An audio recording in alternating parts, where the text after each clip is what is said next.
రాత్రే bird flu మీద స్పష్టమైనటువంటి ప్రకటన కూడా చేశాను. దాని తర్వాత రాష్ట్ర ముఖ్యమంత్రి గారు భోపాల్లో ఉన్నటువంటి సీనియర్ శాస్త్రవేత్తలతో మాట్లాడారు. కేంద్ర ప్రభుత్వం సెక్రటరీ గారితో కూడా దీని మీద డీటెయిల్గా డిస్కస్ చేయడం జరిగింది. ఆయన కూడా వాళ్ళ టీమ్స్కి పంపించారు. రేపు స్వయాన్ ఆయన కూడా ఇక్కడికి వచ్చి మొత్తం పర్యవేక్షిస్తామని చెప్పి స్పష్టంగా మాటిచ్చారు. నేను నిన్నే చెప్పాను, పశ్చిమ గోదావరి కృష్ణా జిల్లాల్లో ఉన్నటువంటి 5 ఫార్ముల్లో ఈ వ్యాధి సోకిందని.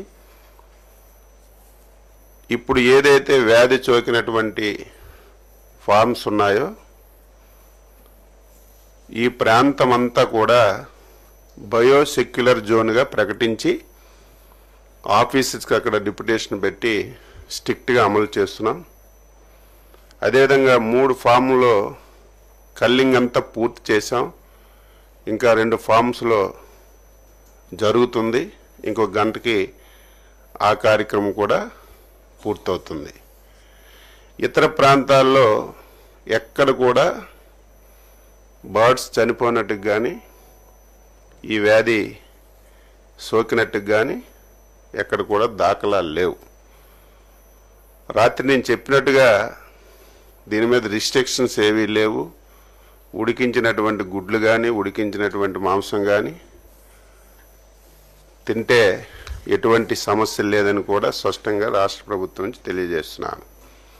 ఇప్పటికే జిల్లా కలెక్టర్లు, పశుసంవర్ధక శాఖ అధికారులు మరియు వైద్య శాఖ సిబ్బంది కామన్గా పరిస్థితిని ప్రతి గంటకి అంచనాలు వేసి ఎక్కడైనా ఇటువంటిది బయటపడితే ఇమీడియట్గా నిమిషాల మీదే అది వాస్తవమా కాదా తెలుసుకొని చర్యలన్నీ కూడా తీసుకున్న విషయం కూడా తెలియజేస్తున్నాను.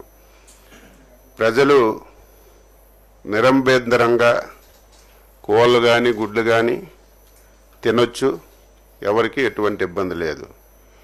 అయితే పత్రికల్లో సోషల్ మీడియాలో విపరీతంగా కొంతమంది పోటీపడి దీని మీద భయాందోళన సృష్టిస్తున్నారు. వారికి కూడా ఈ సందర్భంగా మనవి చేస్తున్నాను. వాస్తవాలు తెలుసుకోకుండా ఆదరాబాదరిగా ప్రకటనలు చేసి ప్రజలకు భయాందోళన చేస్తే ప్రభుత్వం సీరియస్గా కూడా తీసుకుంటుందని స్పష్టంగా తెలియజేస్తున్నాను. ఉదయం బర్డ్ ఫ్లూ అనేది ఉంగుటూరు నియోజకవర్గంలో ఒక వ్యక్తికి సోకిందని సాక్షిలో స్క్రోలింగ్ వేశారు. ఇమీడియట్గా మా సెక్రటరీ హెల్త్, జిల్లా కలెక్టర్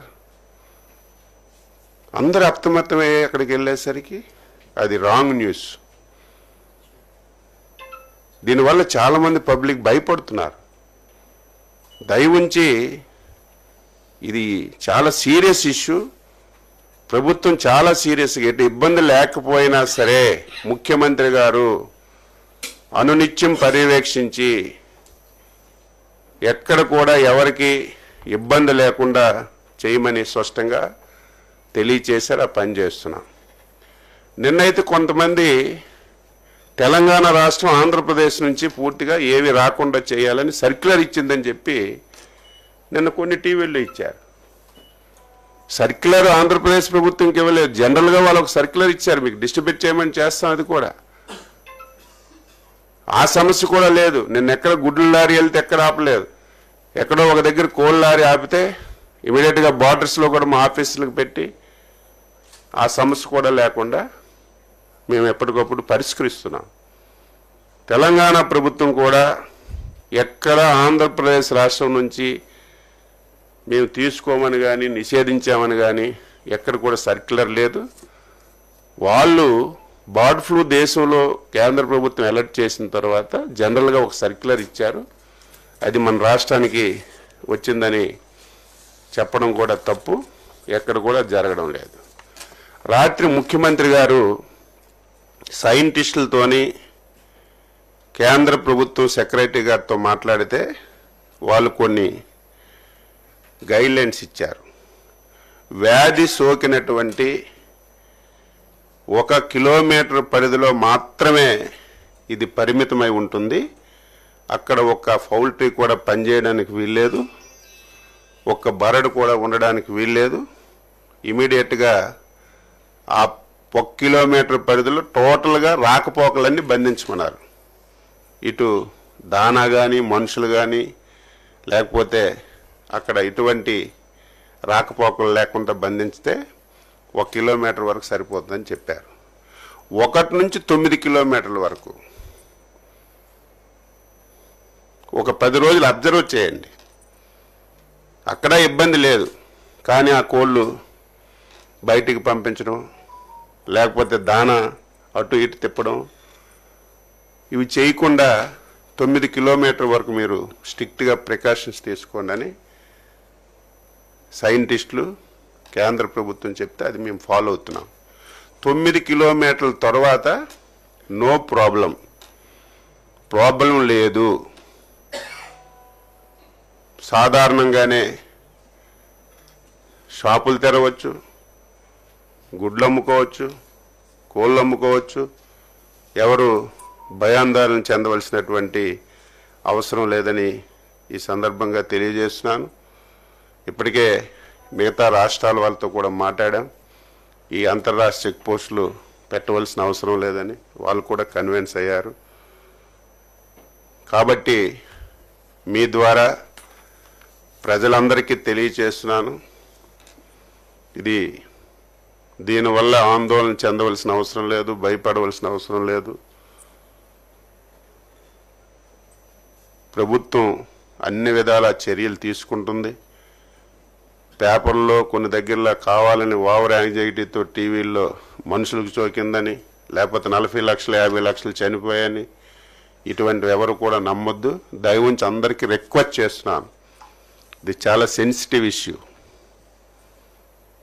1-2 సార్లు తెలుసుకోండి, వాస్తవాలు ఉంటే మా దృష్టిలో పెట్టండి, మేము యాక్ట్ చేస్తాం. కానీ ఏదో సెన్సేషనల్ గురించి అప్పటికప్పుడు ఏవే పెడితే ఇది ప్రజలు చాలా ఇబ్బంది పడతారు. మేము ఇన్ని చెప్పినప్పుడు కూడా మళ్ళీ తప్పుడు వార్తలు రాస్తే చట్టపరం యాక్షన్ కూడా ఉంటుందని కూడా తెలియజేస్తున్నాను. రాత్రి చెప్పాను ఒకసారి.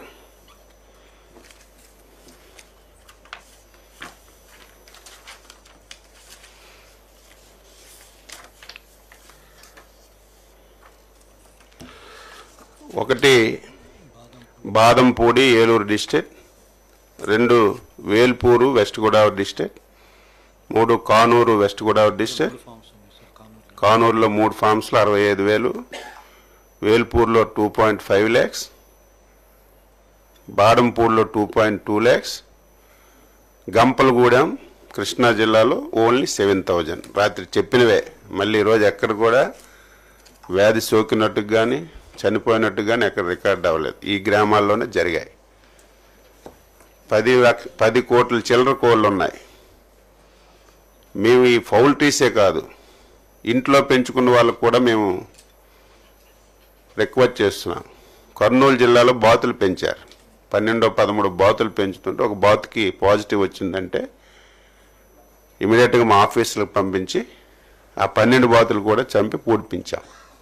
అంత మైన్యూట్గా వెళ్తున్నాం.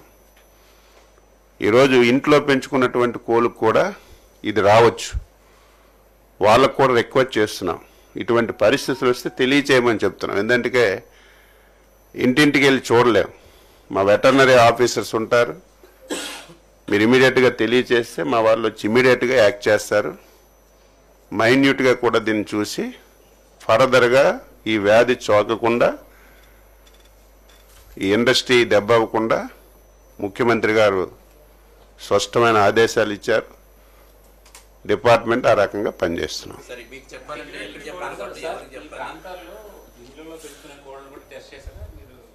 అంటే ఎక్కడ రాలేదు, అది చనిపోయినట్టుగా ఎక్కడ రాలేదు. ఫామ్స్లో వచ్చింది. ఆ ఏరియా అంటే ఫార్మ్స్కి హౌసెస్కి సంబంధం లేదు, కొద్ది దూర ప్రాంతంలో ఉన్నాయి ఫార్మ్స్ అన్నీ కూడా.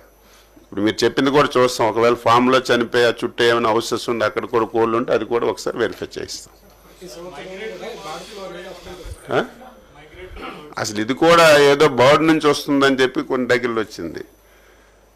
మెడికల్ అండ్ హెల్త్ వాళ్ళు ఇమీడియట్గా ఎక్కడా దాఖలాలు లేవు, అది కూడా వచ్చింది. ఇప్పుడు ఏదో సైబేరియన్ ఇతర దేశాల నుంచి పక్షులు వస్తాయి, అవి ఎక్కడో చిన్న డ్రాప్ పెడితే దానివల్ల వస్తుందంటే ఇమీడియట్గా మెడికల్ అండ్ హెల్త్ డిపార్ట్మెంట్ కూడా అలర్ట్ చేశాం, వాళ్ళు కూడా చేశారు. ఆ దాఖలాలు కూడా ఎక్కడ లేవని వాళ్ళు కూడా స్పష్టంగా చెప్పారు. ఎఫెక్ట్ అయిన బర్డ్ ఎన్ని రోజులు బతకగలదు సార్? అది తీసుకురావాలంటే కొన్ని డేస్ పట్టింది, వేరే దేశం నుంచి రావాలంటే ఇక్కడికి. ఇది ఎఫెక్ట్ అయింది ఎన్ని రోజులు? సైబీరియన్ బర్డ్స్, పెలికాన్స్ ఇవన్నీ ఏవైతే వస్తాయి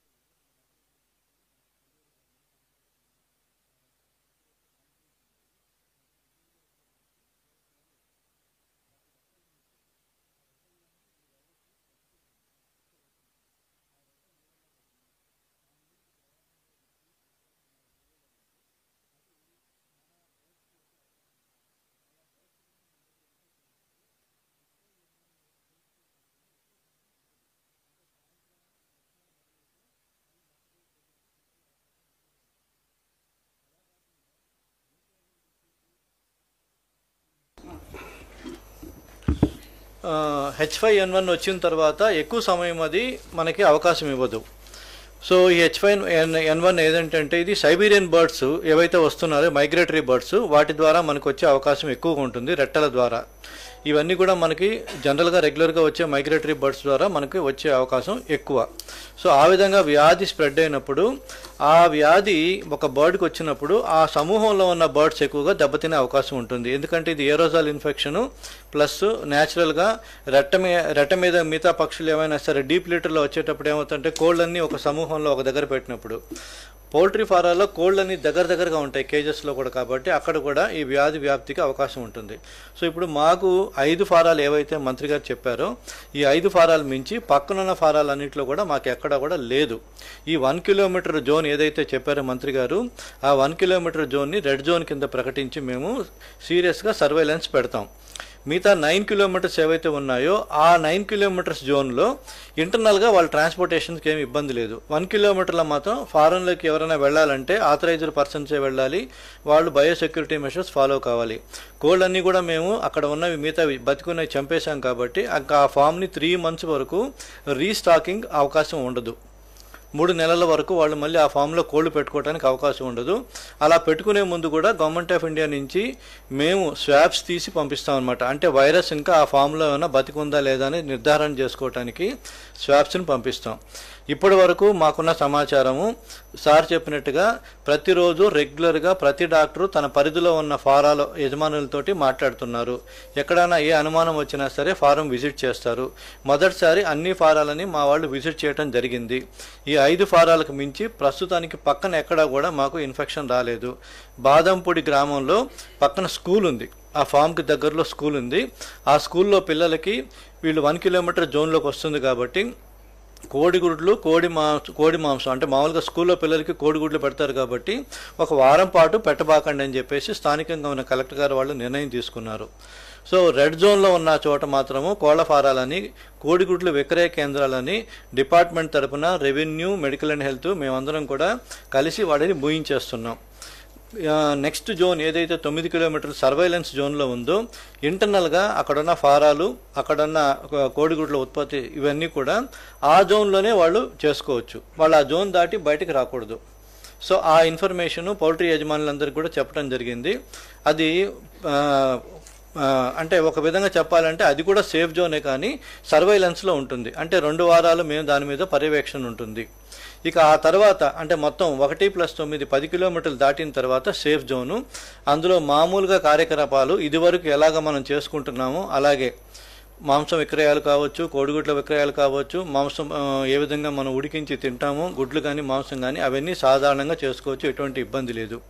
ఇక రెండోది సార్ ఇంకొక విషయం చాలా క్లియర్గా చెప్పారు, ఇది మనుషులకు సోకిన దాఖలాలు లేవు కాబట్టి ఎవ్వరు కూడా ప్రజలు భయాందోళన చెందాల్సిన అవసరం లేదు. అయినా ముందు జాగ్రత్తగా మేము తీసుకోవాల్సిన చర్యలు, మేము మెడికల్ అండ్ హెల్త్ వాళ్ళు మేమందరం కూడా సమన్వయంతో ఈ కార్యక్రమాన్ని ప్రతి గంటకి సమన్వయం చేసుకుంటూ చర్చించుకుంటూ కలెక్టర్ గారి ఆధ్వర్యంలో ముందుకెళ్తున్నాం. ఏదండి అంటే జూనోటిక్ అంటే ఇది ఇతర దేశాల్లో చలి ఎక్కువగా ఉన్న ప్రాంతాల్లో యూరోపియన్ కంట్రీస్లో రికగ్నైజ్ చేశారు, కానీ మార్టాలిటీ లేదు దీంట్లో. అంటే మార్బిడిటీ మార్టాలిటీ అని 2 పదాలు వాడతారండి సైంటిఫిక్గా. మార్బిడిటీ అంటే వచ్చే అవకాశం ఎంతవరకు ఉంది, మార్టాలిటీ అంటే వచ్చిన పశువులు కానీ మనుషులు కానీ ఎంతమంది చనిపోతారు. ఈ పర్సంటేజ్ చూసుకుంటే మార్బిడిటీ చాలా తక్కువ, మార్టాలిటీ ఇప్పటివరకు రికార్డ్ చేయలేదు. ఒకవేళ ఎవరికైనా యూరోపియన్ దేశాల్లో వాళ్ళ నెట్లో చూసుకుంటే వాళ్ళు తుమ్ములు దగ్గులు వచ్చినప్పుడు సింపుల్గా మనం ఏదైతే జలుబుకి వైద్యం చేసుకుంటామో అటువంటి వైద్యంతో వాళ్ళకి నయమైంది. మన దేశంలో స్పరాడిక్ రిపోర్ట్ ఏదో ఒక 4 సంవత్సరాల పిల్లాడికి ఏదో వచ్చిందని నెట్లో కనపడుతుంది, కానీ ఎక్కడా కూడా రికార్డెడ్ ఎవిడెన్స్ లేదు, మరణాలు అస్సలు లేవు. సార్ అది కూడా మేము సీరో సర్వేలెన్స్ చేస్తాము రెగ్యులర్గా. మేము స్వాబ్స్ తీసి ఈ భోపాల్ ల్యాబ్కి పంపుతాము. ఇప్పటివరకు అయితే మా డాక్టర్లు, ఆ శాంక్చురీ పరిధిలో ఉండే డాక్టర్లు కానీ ఫారెస్ట్ డిపార్ట్మెంట్ వాళ్ళతో కానీ మేము సమన్వయం చేసుకుంటున్నాము. ఇప్పటి వరకు లేదు, బర్డ్ డెత్స్ లేవు. ఈ సైబీరియన్ బర్డ్స్ కానీ ఏవైతే వస్తాయో ఇవన్నీ కూడా ఏంటంటే నాన్ స్పెసిఫిక్ క్యారియర్స్, అంటే వాటికి లక్షణాలు కనపడవు. కోళ్ళు బాతులు చనిపోయినట్టుగా అవి చనిపోవు, కాబట్టి దే ఆర్ ప్యాసివ్ క్యారియర్స్ అనమాట. అంటే వాటిలో వైరస్ని షెడ్ చేసే గుణం ఉంటుంది, కానీ అవి వైరస్ వల్ల ఇబ్బంది పడవు.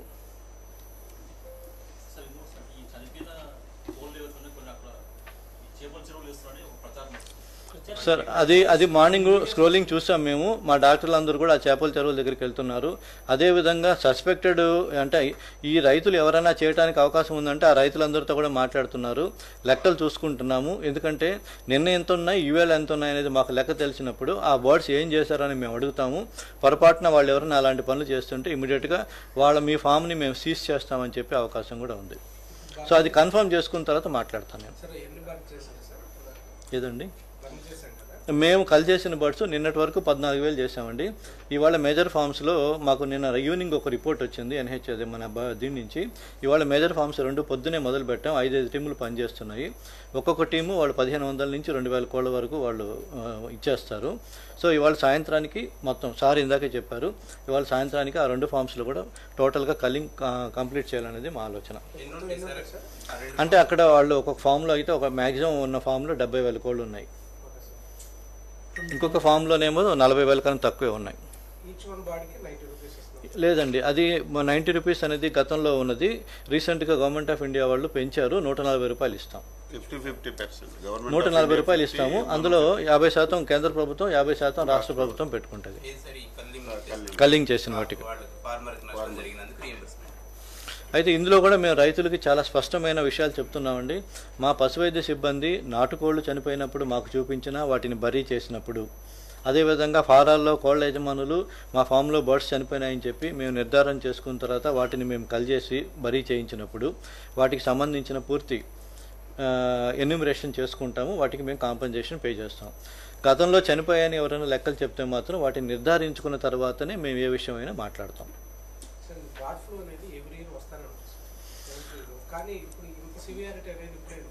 అంటే బర్డ్ ఫ్లూకి మామూలుగా వెంట్రీ బయలాజికల్స్ పూణే వాళ్ళు వాళ్ళ వ్యాక్సిన్ తయారు చేశారండి. అది లో ప్యాథోజెనిక్ స్ట్రెయిన్. గతంలో మనం ఆ వ్యాక్సిన్ వేసుకుంటున్నాం, ఇప్పుడు కూడా ఆ వ్యాక్సిన్ వేశారు మన వాళ్ళందరూ కూడా. అయితే H5N1 అనేది కొంచెం హైలీ ప్యాథోజెనిక్ స్ట్రెయిన్. అది ఎప్పుడు కూడా గతంలో ఇంత మనల్ని ఇబ్బంది పెట్టలేదు. ఈ సంవత్సరం మైగ్రేటరీ బర్డ్స్ ఎక్కువ వచ్చాయి. అది ఆ విషయాన్ని మీకు ఫారెస్ట్ డిపార్ట్మెంట్ వాళ్ళు కూడా గతంలోనే చెప్పారు. సో ఆ మైగ్రేటరీ బర్డ్స్ ఎక్కువ రావటం, వైరస్ కూడా మ్యూటేషన్ అంటే విరులెన్సీ పెంచుకునే అవకాశం ఉంటుంది. ఇప్పుడు మీరు కోవిడ్లో చూశారు, వేవ్ 1లో వచ్చిన వైరస్ వేవ్ 2లో వచ్చిన వైరస్ రూపాంతరం చెంది మనకి ఏ విధంగా అయితే ఇబ్బంది పెడుతుందో ఆ విధంగా ఇప్పుడు కూడా మన హార్డ్ ఇమ్యూనిటీ అంటే మనకున్న కోళ్ళు దేశవాళీ కానీ ఫారెన్ కోళ్ళు కానీ ఆ ఇమ్యూనిటీ లెవెల్కి అవి అప్గ్రేడ్ అయ్యే లోపల ఈ వైరస్ ప్రభావం కొద్దిగా ఉంటుంది. ఇది రాబోయే రోజుల్లో పూర్తిగా తగ్గిపోతుంది. ఒకటి. రెండోది ఏంటంటే నార్మల్ టెంపరేచర్స్ కూడా పెరుగుతున్నాయి కాబట్టి వైరస్ అట్మాస్ఫియర్లో టెంపరేచర్ పెరిగినప్పుడు ఈ వైరస్ ప్రభావం ఉండదు. అది కూడా న్యాచురల్గా చనిపోయే అవకాశం ఉంది. బయట ఎక్కువసేపు అది 30 డిగ్రీల సెంటీగ్రేడ్లో బయట బతికి ఉండదు. కాబట్టి మనకు టెంపరేచర్స్ పెరుగుతున్నాయి కాబట్టి నేచర్ కూడా మనకు సహకరిస్తుంది. ప్లస్ ప్రభుత్వం తీసుకుంటున్న చర్యలు ఏవైతే ఉన్నాయో అవి చాలా స్ట్రిక్ట్గా బయోసెక్యూరిటీ మెజర్స్ ఇంప్లిమెంట్ చేస్తున్నాం. ఇందాక మంత్రి గారు చెప్పినట్టుగా కేంద్ర ప్రభుత్వం నుంచి కూడా మనకు టీం వస్తున్నారు. ఆల్రెడీ ఈవేళ మన వెంకటేశ్వర పశు వైద్య విశ్వవిద్యాలయం వాళ్ళు 3 టీములుగా ఏర్పడి ఈ 3 జిల్లాల్లో కూడా పర్యటిస్తున్నారు వాళ్ళు.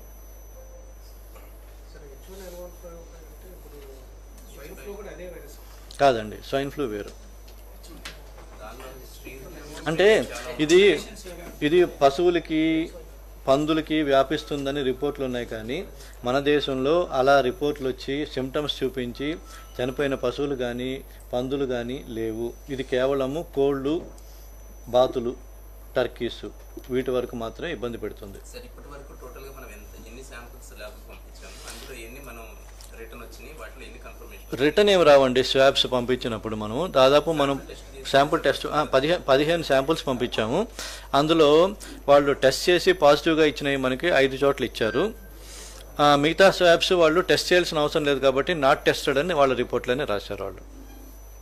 సపోజ్ ఒకే ఫామ్లో మనం 4-5 శాంపుల్స్ పంపించాం అనుకోండి, వాళ్ళు 2-3 పాజిటివ్ వచ్చినప్పుడు మిగతా 2 అవసరం లేదని చెప్పేసి రాస్తారు. మైగ్రేటరీ బర్డ్కి సంబంధించి ఎన్ని శాంపుల్స్ కలెక్ట్ చేసాము, అది ఏమన్నా ల్యాబ్? అది మేము సీరో సర్వేలెన్స్ కింద రెగ్యులర్గా పంపిస్తామండి. మేము ప్రతి నెల ఈ వాటర్ బాడీస్ ఏవైతే ఉన్నాయో వాటి నుంచి పంపిస్తాం. దానికి మాకు టార్గెట్ ఉంది. ఆ టార్గెట్ ప్రకారంగా మేము దాదాపు ప్రతి సంవత్సరం ఒక 200 శాంపుల్స్ పంపిస్తాం. అది ర్యాండమ్గా తీసుకుంటాం మేము. అంటే ఈ ఇష్యూలో మేము మైగ్రేటరీ బర్డ్స్ దగ్గరికి వెళ్ళాం కానీ మేము అక్కడ మాకేం డెత్స్ లేవు కాబట్టి దాని మీద ఫోకస్ లేదు. ఇప్పుడు మేము రైతులు ఇబ్బంది పడకూడదనే ఉద్దేశంతో ఈ ఫార్మ్స్ మీదనే మేము ఫోకస్ పెట్టాం. అది మాకు రొటీన్ యాక్టివిటీ. అక్కడ డెత్స్ ఉండాలి కదా, డెత్స్ ఉంటే పంపిస్తాం, లేకపోతే పంపించలేదు. అదే. But But it is proved that the route of spreading is through migratory birds. అది కూడా రెట్టల వల్ల వస్తుంది అనేది మనకు ఆల్రెడీ హిస్టారికల్ డేటా ఉంది కాబట్టి మనం అది రొటీన్గా చేస్తాం. ఎందుకంటే వెదర్ ది వైరస్ ఈ still alive, migratory birds carry చేస్తున్నాయి అనేది రొటీన్ శాంప్లింగ్లో మేము చేస్తాం. But now the focus of the department is పబ్లిక్లో భయాందోళనలు ఉండకూడదు. రైతులకు జరిగిన నష్టాన్ని అంతటితో ఆపేసి వాళ్ళు తిరిగి మన ఆర్థిక వ్యవస్థకి దోహదపడే విధంగా, వాళ్ళ కుటుంబాలు ఇబ్బంది పడకుండా ఉండే విధంగా మనం ఆ చర్యలు తీసుకుంటున్నాం. ప్రభుత్వం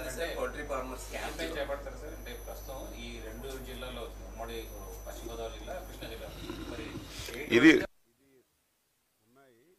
జిల్లాల్లో వచ్చినప్పటికి కూడా ప్రతి జిల్లాలో ప్రతి కలెక్టరు ఇప్పటికే అన్ని ఫౌల్టీస్ అన్ని కూడా చెక్ చేశారు.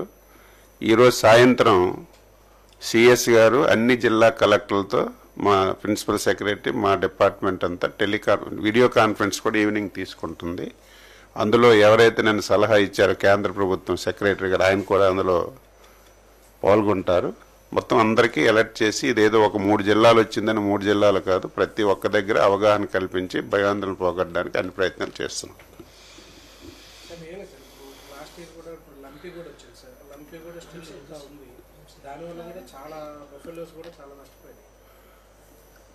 లంపీ బఫెలోస్లో రాలేదండి, ఓన్లీ వైట్ క్యాటిల్లో వస్తుంది. అంటే తెల్ల పశువులు ఏవైతే ఉన్నాయో వాటిలో వస్తుంది, గేదెల్లో రాదు. లంపీ గేదెల్లో రాదండి, తెల్ల పశువుల్లో వస్తుంది. తెల్ల పశువులన్నిటికీ కూడా మేము పెద్ద పశువులకు టీకాలు వేసాము. ఇప్పుడు దూడల్లో కొన్ని చోట్ల అంటే 6 నెలల లోపు వయసు ఉన్న దూడల్లో వచ్చే అవకాశం ఉంది. ఎందుకంటే మేము టీకాలు వేసినప్పుడు ఆ దూడలు మరీ చిన్నవి, 3 నెలల లోపు అయితే మేము టీకాలు వేయము తల్లి దగ్గర దూడ పాలు తాగుతున్నప్పుడు. ఈ మధ్యకాలంలో రైతు బూస్టర్ వ్యాక్సిన్ కానీ లేకపోతే లెఫ్ట్ ఓవర్ వ్యాక్సిన్స్ కానీ చేయించుకోవటం లేదని ఇబ్బంది ఉంటే వాటికి సోకే అవకాశం ఉంది. ఎందుకంటే లంపీ అనేది వైరస్, అది కూడా మన మసూచిలాగా ఈగలు, దోమలు, గోమార్లు, పిడుదులు ఇవి ఏవైతే ఒక పశువు నుంచి ఇంకో పశువుకి వెళ్తుంటాయో అలా వ్యాపించేదానికి అవకాశం ఉంటుంది. బట్ పెద్ద పశువుల్లో అయితే టీకాలు వేసాము. ఇప్పుడు కూడా టీకాలు వేయడానికి మేము సిద్ధంగానే ఉన్నాము. లంపీ డిసీజ్కి మీరు పేపర్లో చూసే ఉంటారు, 2 రోజుల క్రితం భారత్ బయోటెక్ వాళ్ళు వ్యాక్సిన్ రిలీజ్ చేస్తున్నారు. ఆ వ్యాక్సిన్ ఇంకా గవర్నమెంట్ అప్రూవల్స్ అయ్యి మా దగ్గరకు వచ్చిన తర్వాత మేము రాష్ట్ర వ్యాప్తంగా ప్రతి తెల్ల పశువుకి లంపీ స్కిన్ డిసీజ్ వేయడానికి సిద్ధంగా ఉన్నాము. ప్రస్తుతానికి ఆల్టర్నేటివ్గా మేము లంపీ స్కిన్కి వ్యాక్సిన్ చేస్తున్నాము. ఎక్కడైనా సరే ఏ రైతైనా నేను టీకాలు వేయించుకుంటానంటే అది తెల్ల పశువైనా నల్ల పశువైనా గొర్రెలు మేకలైనా ఈవెన్ చివరికి మున్సిపాలిటీ వాళ్ళు వీధి కుక్కలకు మేము వ్యాక్సిన్ వేయండి మేము పట్టుకుంటామంటే పశుసంవర్ధక శాఖ ఎప్పుడు కూడా సిద్ధంగా ఉంటుంది. టీకాలు లేదు అనే ప్రశ్నే లేదు. ప్రతి వ్యాక్సిన్ మా దగ్గర అందుబాటులో ఉంది. రేబీస్ ఉంది, goat pox vaccine used for lumpy skin ఉంది, షీప్ పాక్స్ వ్యాక్సిన్ ఉంది, ఫుట్ అండ్ మౌత్ వ్యాక్సిన్ ఉంది, బ్లూ టంగ్ వ్యాక్సిన్ ఉంది, పీపీఆర్ వ్యాక్సిన్ ఉంది. ప్రతి వ్యాక్సిన్ మా దగ్గర ఉంది. రైతులు ఎవరైనా నేను టీకాలు వేయించుకుంటానని చెప్పి మా పశు వైద్యులు రాకపోతే చెప్పండి. 24 గంటల్లో వాళ్ళ ఇంటి ముందుకి పశు వైద్యుని పంపించి టీకాలు వేస్తాం. తాగొచ్చండి. కాచి తాగిన మిల్క్ వల్ల ఏమీ ప్రమాదం లేదు. మేము అడుగుతున్నది ఒకటే, పచ్చిపాలు గతంలో పచ్చిపాలు తాగేవాళ్ళు, పచ్చి కోడిగుడ్లు తినేవాళ్ళు, అలాంటివి ఇప్పుడు మంచిది కాదు.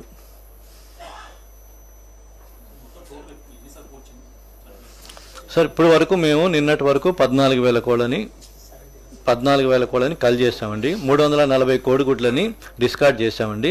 ఇప్పుడు ఈ రోజున 2 ఫారాల్లో మేజర్గా మేము మొదలు పెట్టాం కాబట్టి 70+40 ఇంకొక 110 lakhs ఈరోజు సాయంత్రానికి మేము ఆ రిపోర్టు మళ్ళీ కన్ఫర్మ్ చేస్తాం.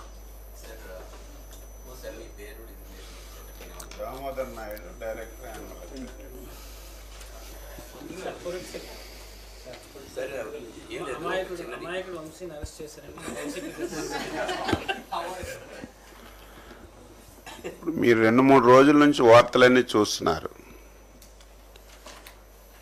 మీరందరూ సజీవ సాక్షులు. గన్నవరం ఆఫీస్ తగలబెట్టిన దాంట్లో మీరందరూ కూడా చూశారు. అది నేను ఆ రోజు రాష్ట్ర పార్టీ అధ్యక్షుడిగా ఉన్నాను, చాలా బాధపడ్డాను. దేశ చరిత్రలో ఎప్పుడూ ఒక రాజకీయ పార్టీ ఆఫీస్ మీద ఇంకొక రాజకీయ పార్టీ వచ్చి దాడి చేయడం అనేది ఎప్పుడు చూడలేదు. ఆ రోజు అక్కడ పనిచేసినటువంటి కంప్యూటర్ ఆపరేటర్తో కంప్లైంట్ ఇప్పించాం. కంప్లైంట్ తీసుకున్నారు, రిజిస్టర్ చేయలేదు. అక్కడ ఎవరైతే మా కార్యకర్తలు ఉన్నారో వాళ్ళందరికీ అరెస్టులు చేశారు. ఈవెన్ మహిళని కూడా చూడకుండా. కళ్యాణ్ అని చెప్పి మీకు ఐడియా ఉంటుంది. నెలల తరబడి జైల్లో పెట్టారు. మేము వచ్చిన తర్వాత చట్ట ప్రకారం ఆ రోజు ఉన్నటువంటి కంప్లైంట్ మీద కేసు రిజిస్టర్ చేసి ఎవరు అందులో ఇంటర్ఫియర్ అవ్వలేదు, ఏం జరుగుతుందో కూడా అడగలేదు. ఎందుకంటే దానికి సీక్రెసీ ఏం లేదు. వీడియోస్ అన్నీ ఉన్నాయి, సీసీ కెమెరా ఫుటేజ్ అంతా ఉంది. అవన్నీ చూసి కేసు కట్టి పోలీసులు వాళ్ళ పని వాళ్ళు చేస్తున్నారు. 3 రోజుల ముందు నేనే ఆశ్చర్యపోయాను. అసలు కంప్లైంట్ ఇచ్చినటువంటి వ్యక్తి విత్డ్రా చేసుకున్నాడంటే కోర్టులో నేను ఆశ్చర్యపోయాను. మనసులో అనుకున్నాను నేను,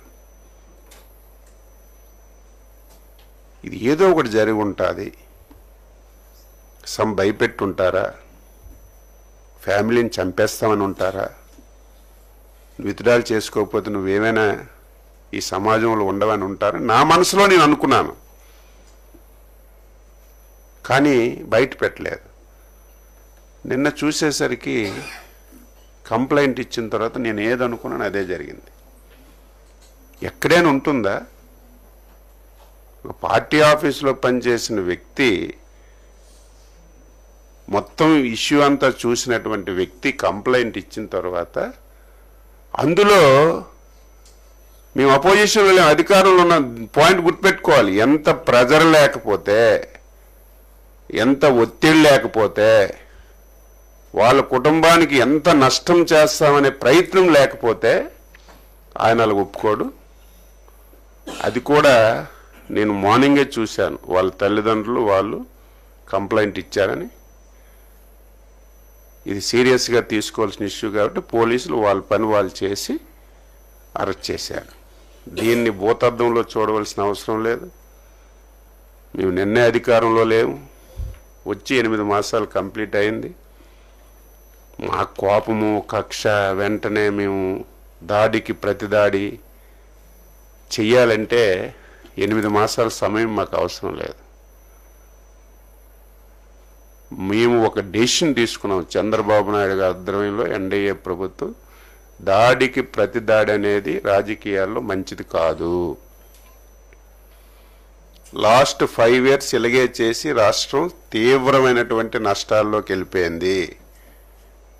ఈ 8 మాసాల్లో మేము ఈ చెవులు ఆ చెవుల్లో దూది పెట్టుకున్నాం మా కార్యకర్తలు తిట్టినటువంటి తిట్లకి. మనం అధికారంలోకి వచ్చాం, 5 సంవత్సరాలు నరకం పడ్డాం, ఊచకోత కోశారు, మీరు అధికారంలోకి వచ్చి ఏం చేస్తున్నారని మమ్మల్ని కార్యకర్తలు బూతులు తిట్టినా సోషల్ మీడియాలో తిట్టినా సరే దాడికి ప్రతి దాడి అనేది మంచి విధానం కాదు. అలాగని చెప్పి చేతకాని ప్రభుత్వం కూడా కాదు, చేతులు కట్టుకొని ఉండం.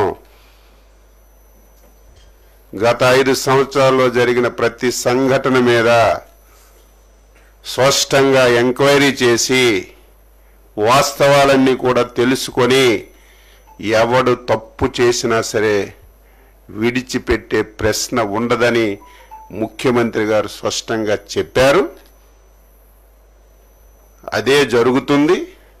కానీ కక్ష సాధింపు చర్యగా మేమేది చేయడానికి ఇష్టపడం, భవిష్యత్తులో కూడా ఉండదు.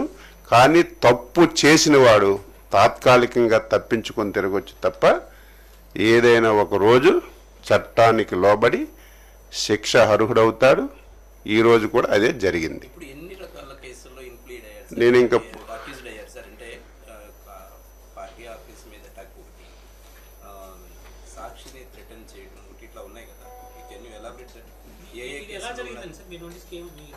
నేను పూర్తిగా వినలేదు. అంటే నా మనసులో అనుకున్నాను, నేను ఒక అనుభవం గల వ్యక్తిగా ఇట్స్ సంథింగ్ దేర్, ఏదో జరిగి ఉంటుంది అనుకున్నాం. పోలీసులు ఆ లైన్లో చేశారా లేకపోతే వాళ్ళే. ఇప్పుడు నేను ఇంకా నాకు ఇన్ఫర్మేషన్ ఏంటంటే ఆ అబ్బాయి తల్లిదండ్రులు వచ్చి కంప్లైంట్ చేశారు, ఇమీడియట్గా విత్డ్రా చేసుకోకపోతే ప్రాణాపాయం ఉంటుందన్నారు, బండ బూతులు తిట్టారు. ఒక 5 పేర్లు చెప్పారు. అందులో మీకు తెలుసు కదా 5 పేర్లు ఉన్నాయని చెప్పారు. వాళ్ళకి కంప్లైంటే, అందులో మనమేం సృష్టించింది ఏం లేదు. రిటర్న్గా కంప్లైంట్ ఇచ్చారు, దాని ప్రకారం ఎఫ్ఐఆర్ కోసం. ఓకే, క్లారిటీ వచ్చింది కదా.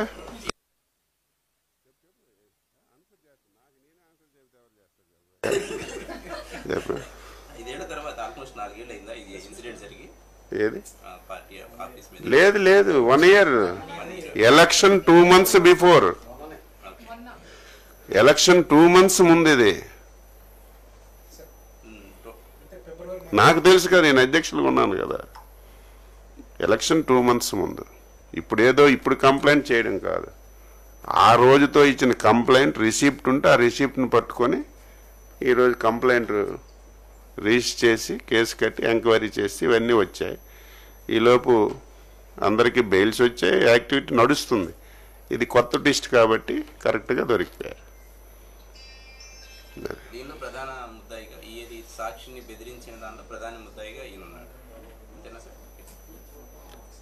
అంతే కదా, నేను చెప్పలేదు కదా, నేను చెప్పలేదు. వాళ్ళ కంప్లైంట్స్లో 1, 2, 3, 4, 5 అని చెప్పి వాళ్ళ తల్లిదండ్రులు ఇచ్చిన కంప్లైంట్ ఎఫ్ఐఆర్ కోశారు. ఎఫ్ఐఆర్లు కోశారు కాబట్టి అందులో 1 ఇస్తే 1 అవుతాడు, 2 ఇస్తే 2 అవుతాడు, 3 ఇస్తే 3 అవుతాడు. మనకు తెలియదు తర్వాత అది. కానీ ఫస్ట్ ఆర్డర్ ఆఫ్ ప్రయారిటీలో 1, 2, 3 అని ఉంటుంది. వాళ్ళు ఎఫ్ఐఆర్ ఏంటంటే కంప్లైంట్ ప్రకారం కడతారు. ఇన్వెస్టిగేషన్లో ఎవరు ముందు ఎవరు వెనకనేది, ఎవరు డైరెక్ట్గా పాల్గొన్నారు, ఇవన్నీ తర్వాత ఉంటాయి. ఇన్వెస్టిగేషన్లో తేలుతాయి అవన్నీ. Okay, thank you. Durga Bhuvaneshwari industries Macharla link mesh మరియు ముళ్ల కంచె తయారీదారులు. వ్యవసాయ పొలాలకు, రియల్ ఎస్టేట్ వెంచర్లకు, మొక్కల రక్షణకు, మీ ఇంటికి కోతులు, కుక్కలు మరియు దొంగల బెడద నుండి రక్షణ కొరకు ఏర్పాటు చేసుకునే సేఫ్టీ ఫెన్సింగ్, లింక్ మెష్లు, ముళ్ల తీగలు తయారీ ధరలకే అమ్మకం. అన్ని కంపెనీల ఏసీ రేకులు, సిమెంట్ రేకులు, ఐరన్ రాడ్స్ హోల్సేల్ ధరలకే లభించును. సంప్రదించండి అంకారావు ఐరన్ అండ్ హార్డ్వేర్, కూరగాయల మార్కెట్ ఎదురుగా park centre, Macharla. Proprietor Tummepalli Aravind, son of Chinna cell number 8897592339. ఇలాంటి మరిన్ని వీడియోస్ కోసం పల్నాడు ప్రజానాడి ఛానల్ ను సబ్స్క్రైబ్ చేసుకోండి, లైక్ చేయండి, షేర్ చేయండి.